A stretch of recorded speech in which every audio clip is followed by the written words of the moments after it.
What's up, everybody? My name's Big Cam and welcome back to another James Bond movie review.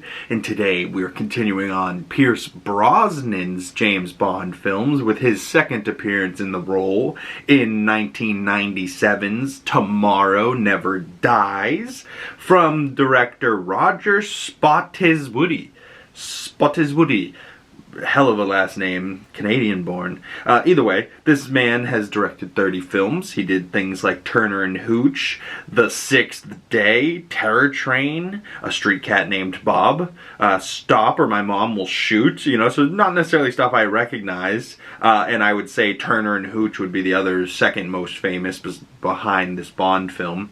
But 97, this feels so very 90s and actually still has some like 80s vibes in it, because there's like some stuff in here like Arnold Schwarzenegger-esque where, he does something badass and then he's like, get to the chopper, or even in like Batman and Robin, he like freezes somebody and then he's like, back to the Ice Age, like there's always like some punchline, and Pierce Brosnan delivers quite a few of those in this movie that are just like, oh dude, James Bond's so cool, just tossing those one-liners in for the comedic effect, and it's not the best of the Bond movies, I've seen so far, but it's certainly another good addition to it, and mostly because of one of the two Bond ladies absolutely killing it, but we'll get to that.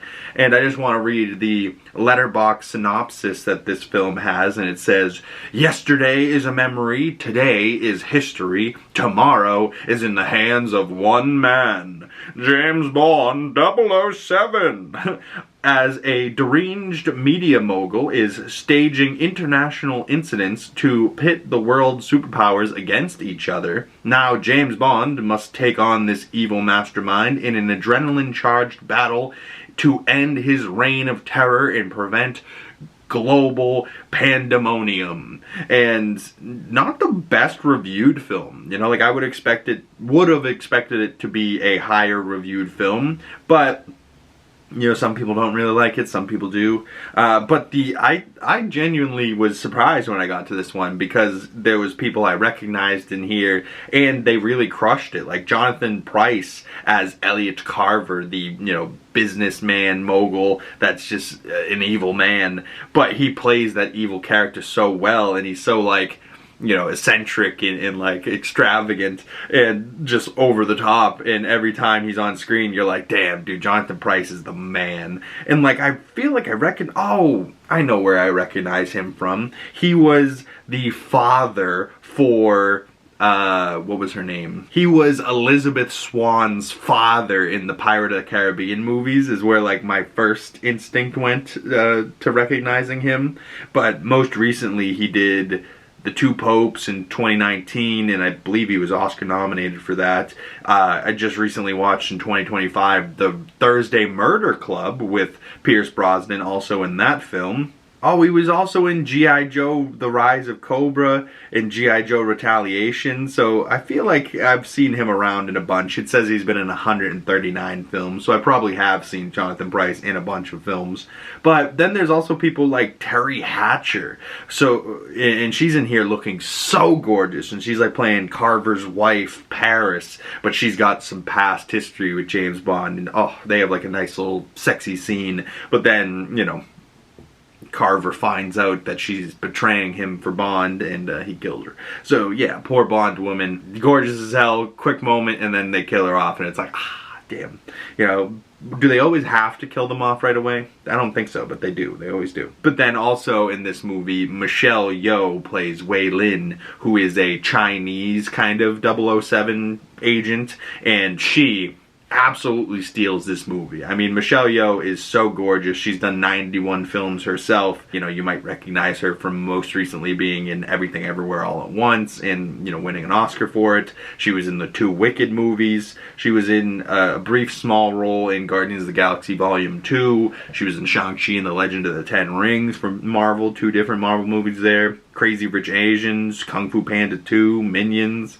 So yeah, she's been around. She's been doing her thing. The Haunting of Venice, I saw her as well. She voices a character in Transformers Rise of the Beasts. Yeah, Michelle Yeoh has been in a bunch of stuff, but stuff that, like, I think she's most popular for is, like, I think back in her early days of her career, she was a, like, stunt woman with, like, the Jackie Chan team doing absolutely ridiculous stunts. So, like, Michelle Yeoh, on top of being gorgeous and a badass actress, she's, like, genuinely a badass because she does all these crazy stunts and stuff. And there's a couple of parts in this movie where you're like, oh yeah, Pierce Brosnan's clearly got a stunt double there. But then I think the stunt double is working with Michelle Yeoh. You know, like, Michelle Yeoh doesn't get a stunt double, you know, like, they're just like, no, you go ahead and do that with him. And they're like, there's like this crazy scene where she's strapped, like, they're both handcuffed together and they're driving a motorcycle and Pierce has the throttle and she has the clutch, and I was like, damn son, like, that, this is so hard, how did they do this?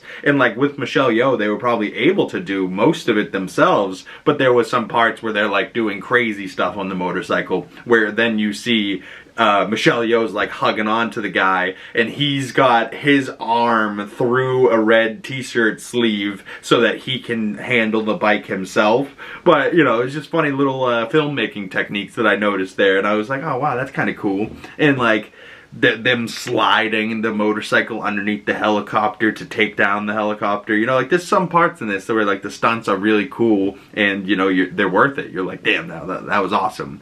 You know, even for like early 90s and like heading into the 2000s now, like, this feels like, I've said it in the past Bond reviews, this feels so very of its time. Like, this movie feels 90s, and like there's this sick boat out in the water and they, you know, destroy it and they end up, you know, the military's looking for them at the end, and Mr. Bond, Mrs. Lin, are you out there? We're trying to find you. And they're like, they're looking for us, Bond. Well, we could stay here and float on the water in this wreckage and hook up for a while. And they're like, yeah, let's do that. And then that's where the movie ends, which is like how a lot of Bond movies ends. He gets the girl and they're hooking up in the middle of the ocean somewhere. You'd be shocked how many Bond movies end in the middle of the ocean with him hooking up with a woman on a boat, floating something. He's always hooking up at the end of these movies on the water. And I'm just like, yeah, you know, it feels very fitting end for a Bond movie. And Michelle Yeoh was so gorgeous and so badass in this film that I wanted her and Pierce Brosnan's Bond to end up together so bad. And they did. So yeah, as soon as they kissed, I was like, yeah, worth it. But I also love that, like, Judi Dench is in there as M, and Q's in there as Desmond Llewellyn, and, you know, he's a pretty great Q. But we only have 2 more Pierce Brosnan Bond movies to go, and those will be coming out in the following weeks. I know I took a break and I did Anaconda last Friday, which, you know, is a dumb movie, but just had come out on Netflix. This too is streaming on Netflix, and all of the James Bond movies are on Netflix streaming until April 20th. For some reason, they're getting off of there, so I have until then to finish out these movies. So I think I shall be able to, over the next 3 weeks, get those next 2 movies done. But I also kind of wanted to do Daniel Craig's Bond movies and go through those and do like maybe full movie breakdowns on them rather than just a movie review, you know, just talking about my thoughts, you know, go through and talk about what happens in the film and whatnot. But, you know, there's also a part in this where, like, Johnathan Pryce's character is like the evil bastard and he deserves a brutal death, and because it's PG-13, the death he has doesn't really get as gory or violent as it could have, you know, and like, you know, maybe could have used just a little bit of blood. But it's under 2 hours, this film, hour 55 minutes, so, you know, it's got a nice little runtime to it, so I'm not mad at it at all. And it also says Gerard Butler is in this movie as leading seaman number 1. I didn't see him, so he must have been maybe one of his first roles in this movie. But currently this film's sitting at a 6.5 out of 10 as an IMDb score. It's got a 58% Rotten Tomatoes score. It's now streaming on Netflix. The Tomorrow Never Dies intro song was from Sheryl Crow, which was pretty good. One of the better Bond songs that they've had in a while. Although I don't remember GoldenEye, but I also kind of vaguely remember GoldenEye being like a legendary theme song that everyone loved. But I wonder what this film's budget and grossing was. So Tomorrow Never Dies had an estimated production budget of $110 million and achieved a successful worldwide box office grossing $333 to $339.5 million. So this film was successful and yeah, not bad. Ooh, and it made that much money despite stiff competition from Titanic in '97. Interesting. So that's when this was coming out, that same year. Interesting.